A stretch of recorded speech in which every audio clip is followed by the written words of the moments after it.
difference between gambling and investing. With gambling, like the lottery, you can put a few bucks in and have the chance to win millions of dollars. But what most people do not consider is the probability of success or loss, which is what sets gambling and investing apart.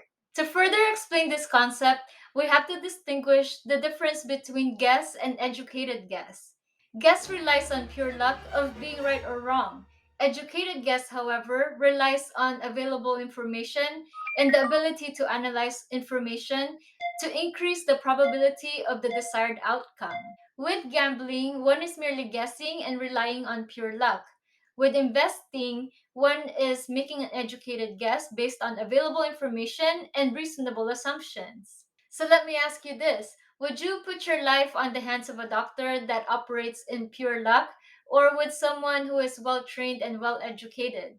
Concurrently, would you put your life savings on speculative investments or well thought out investments? If you want to learn more about investing, I have 32 to 3 minute videos about the best investing lessons that I learned throughout my investing journey.